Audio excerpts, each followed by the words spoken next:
Hello and welcome to the CSR Journal. Today we have Mr. Pooran Chandra Pandey from UN Global Compact India with us. Welcome to the chat, sir. Sir, tell us about the role UN Global Compact plays in the Indian corporate sector. UN Global Compact, as you would be aware, is a global platform for corporate citizenship, and it has been into the operations for the last 15 years. And over the years, we have had several thousands of companies joining the Global Compact worldwide.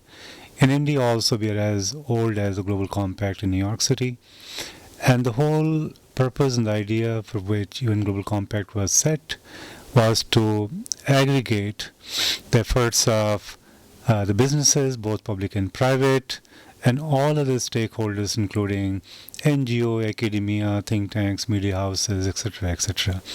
So the role that the Global Compact plays is to aggregate the efforts of all these stakeholders and help them embed the 10 universal principles of the Global Compact towards creating more impact and scale on the ground, where people and communities are in the center of the activity.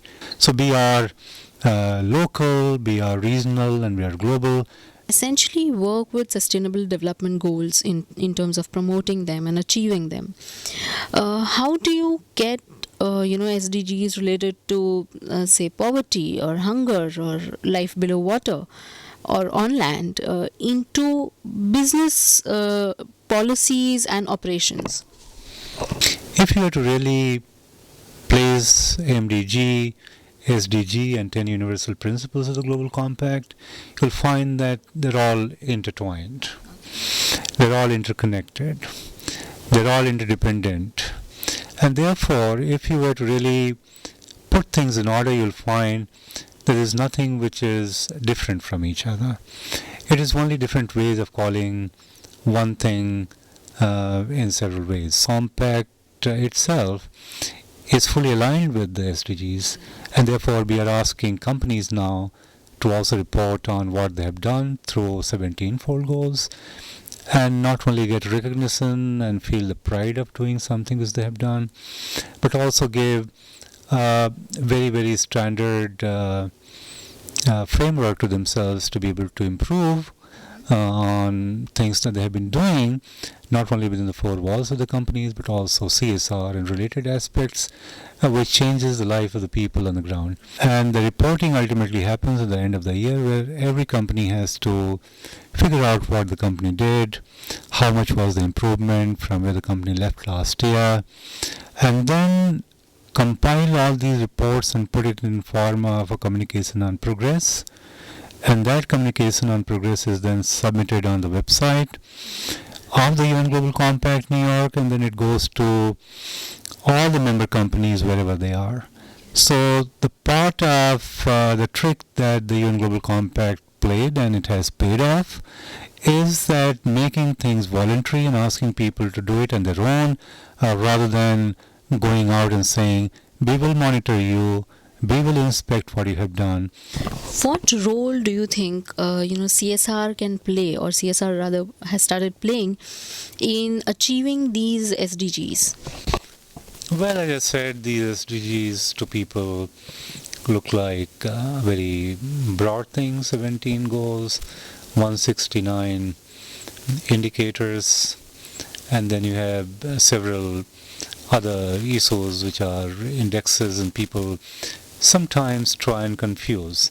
But if you were to really dissect it, you'll find that it is nothing but triple bottom line. And one of the triple bottom line for companies is society.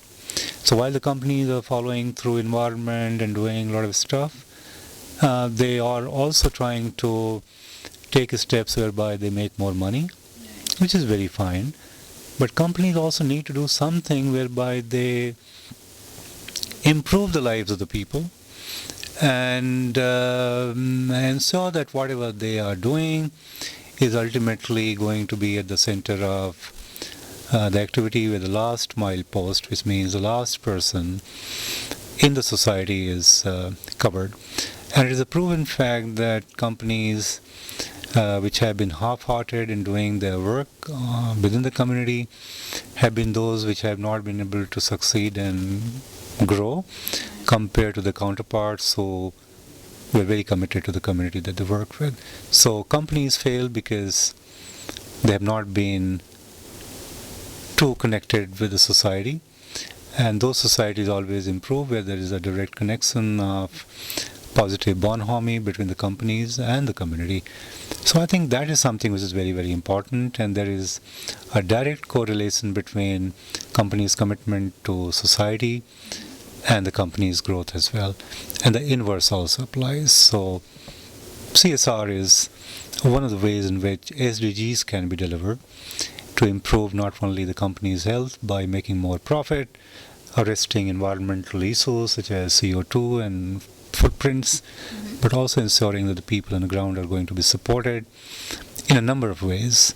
And this could be ranging from providing employment to setting schools to bringing healthcare to the doorsteps of the people. So there could be various ways in which companies could probably do their act in a manner that they can support and help and guide the community, and that in turn supports the company to grow. PPP, as it goes for public-private partnership. There have been many partnerships, and the term has been used widely. But do you think involvement of a P for people would make better value to it? Absolutely. If you were to look at the PPP model, this model was experimented in the infrastructure, and the replication of which has never happened on the ground. I mean, we can say that there was some partnership here and there, but I think the real purpose of the fulfillment of the PPP model was only in infrastructure sector and never at the community level. And I think it will be a great idea to combine this people's angle to public-private partnership, because unless you keep people within the periphery of your decision-making processes, you will end up doing something else which the community has never wanted, and companies will not be able to deliver a scale, ownership, and a process through which they can keep the community by their side. And most of the problems in recent years have been simply because the companies failed to win the ownership of the community for the projects which they did. I mean, if community wants a road to be built, you can't really build a school and give that to the community. Community will never own it, and then your money is wasted. So if you really want efficiency, money to be used, community to be committed, ownership to be enrolled, you need to consult community right from the day one. Otherwise, all your CSR work will be halfway done. Now, CSR is a sector where there is not really any kind of competition in terms of profit making for companies. So here, essentially, there is probably a lot of scope for private to private partnership, because we see a lot of companies working in the same sector or probably on similar projects, but still the impact or the results are lesser. Probably amalgamated efforts would yield more results.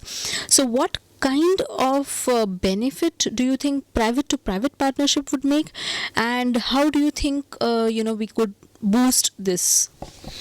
See, I think leadership is very, very important. You need two leaders of two big companies to talk to each other and imagine the scale and the value that they can create together by working maybe in education or health or livelihood or any other area, so to say. So I think it can happen only when leaders are ready and open to. Why it has not happened is because of the conflict of interest and companies not willing to share branding with each other. So they have not been able to speak and done. But those things are changing. Now companies also believe that, look, they can compete in commercial world. Two companies can compete for car making, for instance. But if they come forward and collaborate together to provide education to deprived children in the same community, I think that makes a lot of good sense. And I now find, for instance, girl education being provided by Nani Kali, which is promoted by Mahindra and Mahindra and Nestle. So there are several other examples, but I think the time to compete commercially has always been there, and it must be there. But I think the corporates must lower the guards and begin to cooperate and collaborate in these CSR and related areas for creating more impact, more scale, and covering many deprived people instantly and at the same time. You've been a part of UNGC since 2011, and now that you're moving to Dialogues of Civilisations Research Institute, what is your vision and what do you look forward to? Well, Global Compact has been a great platform, and it gave me a lot of opportunity to learn and execute some of the projects which are global but done in India for Indian people, for Indian companies, and for Indian NGOs. So it was a great platform. But moving ahead, DOC is a global NGO, non-partisan, promoted by various stakeholders. And the role of the DOC Research Institute is going to be threefold. One, that how do we really develop content? Content will mean that how do you really research in issues? How do you really find solutions? How do you really offer those solutions to different stakeholders? How do you really bring governments to have an alternative way of thinking on a particular issue in an age and day when problems are intertwined, interdependent, and the world is no longer being run by two powers. While we are multipolar, bipolar approaches are also being played out. So the role that the DOC Research Institute has is very unique and at a scale and proportion which can change the thinking at the global level towards global issues such as peace, conflict prevention, infrastructure development, issues related to identity, migration, globalization. And I think our lives are touched by each one of these fundamental issues. So my idea and my hope is that we will set an alternative agenda for all the stakeholders, including the governments, to be able to see not only the mainstream models, but alternative models to be able to see as to what the governments, businesses, civil society, and rest of the stakeholders could probably do, again, to help and support the people who have always been in the center of the development. And we will like to influence the government through alternative agendas. And in one word, if I could say, we would like to become a solution aggregator for the world community. So nothing changes. All that which is going to change is that I'm moving from New Delhi to Berlin, and the scale and proportion of what I'm going to be doing at DOC Research Institute is slightly bigger. Do you think the Indian CSR sector needs stricter monitoring or rigorous monitoring and a watchdog body? See, I mean, one thing is very clear. If there is money involved, and that money is going to be spent, watchdog or no watchdog, every penny spent has to be accounted for. And I think to begin with, the companies would be given the flexibility to report, and that can be reported through a CSR report or through the annual report as well. But going forward, as and when we see the CSR sector evolving, more money being set aside, then maybe at some stage you will need someone to not monitor or become a watchdog for the companies, but somebody who is there to aggregate things, At the moment, things are very splintered. The companies who have the mandate to spend the money, the NGOs who are acting as implementers, Then there are some chartered accountants who are sitting and making the reports. So it's all, disjointed. But the basic fact is that if there is money to be spent, it has to be recorded, it has to be monitored, evaluated, and reported for everybody. And this is what the CSR provisions also say has to be done. But going forward, we are starting, and I think every public policy decision of any government takes 3 to 5 years before it sort of matures and stabilizes.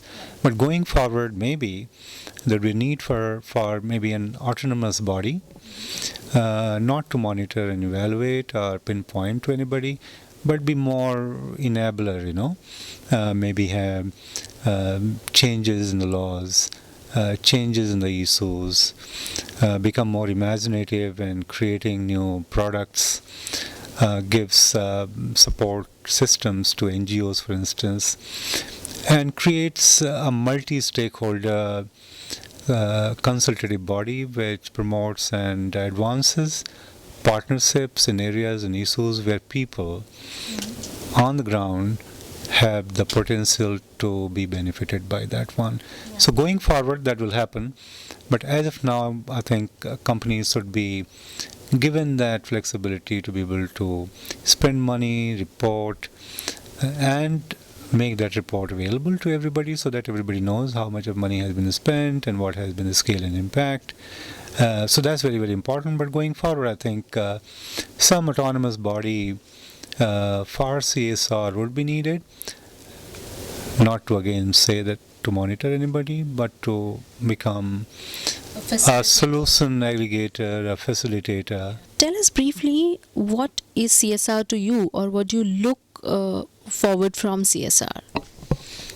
I think this is a collective and a joint responsibility of the companies to see to it that the communities and the societies in which they operate is also taken care of.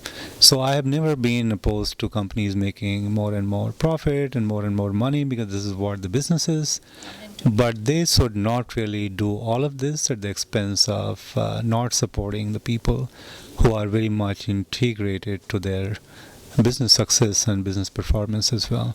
So this is, in a word, collective and joint responsibility of the companies to ensure that the interest of the community and the people therein are taken care of, along with the companies making a lot of money, which is very fine. So to me, CSR is all about that responsibility of companies towards society within which they operate. Thank you so much for talking to the CSR Journal. It was indeed a pleasure. Thank you. So much for